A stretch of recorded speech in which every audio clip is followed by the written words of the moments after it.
Bienvenue à cette nouvelle exploration. Bon, quand on pense au FC Barcelone, on pense tout de suite à la Masia, évidemment. Cette pépinière de talents légendaire, c'est un peu le symbole du club, quoi. Alors forcément, quand on entend dire que le Barça envisage de dépenser une somme, mais vraiment considérable, on parle de 70 millions d'euros, peut-être plus, pour un jeune joueur qui vient de l'extérieur, bah ça interpelle forcément. Cet intérêt, apparemment très marqué, du Barça pour Kenan Yildiz, le jeune milieu offensif turc qui brille en ce moment à la Juventus.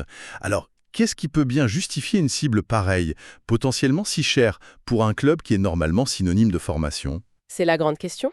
Pour creuser ça, on s'appuie sur un article de presse assez récent intitulé «Le Barça piste Kenan Yildiz à 70 millions». Il donne pas mal de détails sur cette possible opération. Intéressant. Donc notre mission aujourd'hui, elle est vraiment au cœur du sujet. Qui est ce Kenan Yildiz? Au-delà des highlights qu'on voit partout, pourquoi cet engouement, cette espèce de coup de foudre dont parle l'article? Et puis bien sûr les chiffres, les obstacles financiers, stratégiques et le calendrier. Est-ce que c'est pour tout de suite ou pour plus tard? Tout un programme. Allez, c'est parti. On décortique cette piste ensemble. Alors, pour commencer, qui est ce joueur qui fait tant parler dans les coulisses du Camp Nou? Kenan Yildiz. Il a 20 ans, international turc. Il joue milieu offensif, plutôt côté gauche, on va dire, à la Juventus. Oui, c'est ça.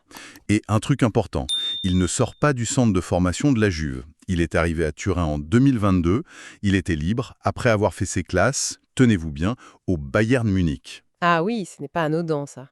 Venir du Bayern, ça veut dire une formation technique, tactique, déjà très très solide. Une autre culture de l'exigence. Le fait qu'il arrive libre du Bayern à la Juve, en soi, c'était déjà un joli coup des dirigeants turinois à l'époque. On peut dire ça, oui. Et visiblement, il a confirmé assez vite. Les chiffres donnés dans l'article sont assez parlants. 86 matchs joués avec la Juve, c'est ça, pour 16 buts et 13 passes décisives. C'est pas mal pour un joueur de 20 ans. C'est même très bien, surtout en Serie A, un championnat réputé difficile tactiquement, hein. Il a dû s'adapter. Donc ce n'est plus juste un espoir, c'est déjà un joueur qui pèse dans l'effectif de la Juve. Et il y a eu des moments clés, des matchs où il a vraiment crevé l'écran, comme on dit? Absolument. La source, elle met en avant sa performance en Coupe du Monde des clubs. 3 buts, 2 passes décisives en 4 matchs seulement.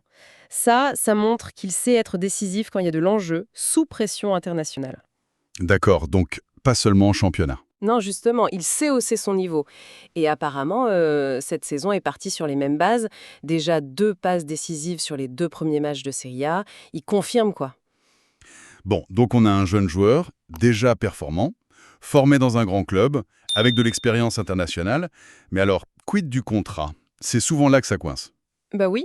Et là, c'est un point crucial. Yildiz est sous contrat avec la Juventus jusqu'en juin 2029. Ah oui, quand même. 2029? Oui, c'est du très long terme. Ça a dû être signé ou prolongé assez récemment. Donc, ça place la Juve dans une position de force considérable. Ils n'ont aucune, mais alors aucune obligation de vendre à court terme. Et pourtant, malgré ce contrat béton et l'importance du joueur pour la Juve, l'intérêt du Barça, lui, il a l'air sérieux. Très sérieux même. L'article utilise des mots forts, hein. Il dit que l'entraîneur, Hansi Flick, et le président, Joan Laporta, seraient, je cite, littéralement tombés amoureux du profil. Tomber amoureux, carrément, hein. Oui, il serait vu en interne comme un des plus grands talents offensifs de sa génération.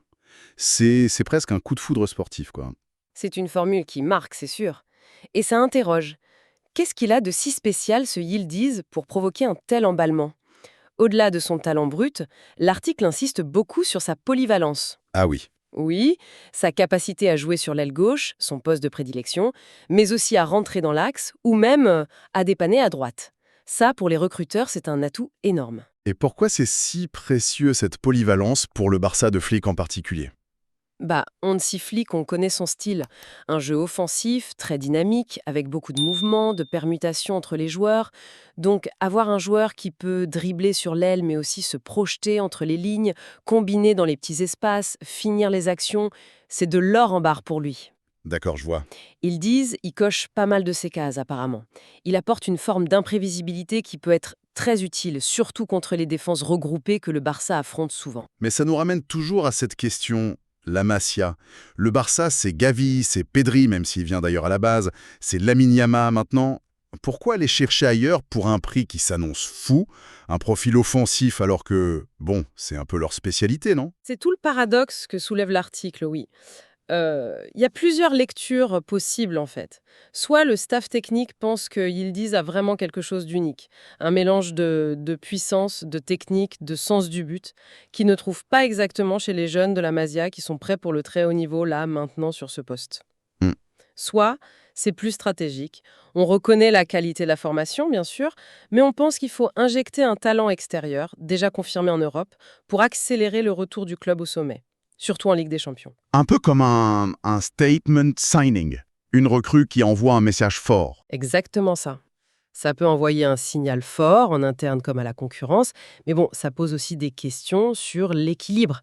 L'équilibre entre l'ADN Matia et les résultats à court terme. Est-ce que c'est une exception justifiée par un talent jugé hors norme, ou est-ce le début d'une approche peut-être plus pragmatique du recrutement? Moins dogmatique, pas facile à dire. Parlons argent maintenant, le nerf de la guerre. L'article est assez précis là-dessus. La Juve aurait fixé un prix minimum. Oui, le chiffre de 70 millions d'euros est clairement avancé. C'est le ticket d'entrée minimal exigé par la Juventus. 70 millions. C'est déjà énorme pour un joueur de 20 ans. Ah oui, c'est considérable, même pour un joueur très talentueux. Et attention, l'article dit bien que c'est un plancher. Un plancher, ça veut dire que ça pourrait monter encore. C'est ce que ça suggère, oui. Si Yildiz continue comme ça, s'il fait une grosse saison en Serie A, s'il brille en Ligue des Champions avec la Juve, sa valeur pourrait encore grimper d'ici l'été 2026. Parce que c'est à cet horizon-là que le Barça envisagerait de passer à l'action, d'après l'article. Ce n'est pas pour demain matin.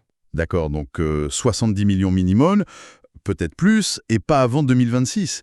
Mais comment le Barça, avec ses problèmes financiers qu'on connaît, les contraintes du fair play de la Liga, comment peuvent-ils sérieusement envisager ça? C'est la grande question. L'article parle d'une certaine confiance affichée par la direction du Barça. Ils croiraient en leur capacité future à réunir ces fonds. Ça sous-entend plusieurs choses. D'abord qu'ils anticipent une amélioration de leurs finances, nouveaux revenus, sponsors, etc. Mais surtout, et ça semble inévitable, qu'il faudra faire de grosses ventes d'ici là. Ah, des ventes. Oui, l'article cite le nom de Fermin Lopez comme un joueur qui a de la valeur sur le marché. Il y aurait même un intérêt potentiel de l'Arabie Saoudite. Donc, en gros, pour faire venir Yildiz, il faudrait mendre d'autres joueurs importants. C'est un pari un peu risqué, non? C'est un exercice d'équilibriste financier très complexe, oui. Il faut prévoir une grosse dépense dans 2 ans, tout en espérant générer assez d'argent via des départs et sans trop affaiblir l'équipe entre-temps. Ça demande une vision à long terme et surtout une capacité à bien vendre, ce qui n'a pas toujours été le point fort du Barça récemment, faut bien le dire.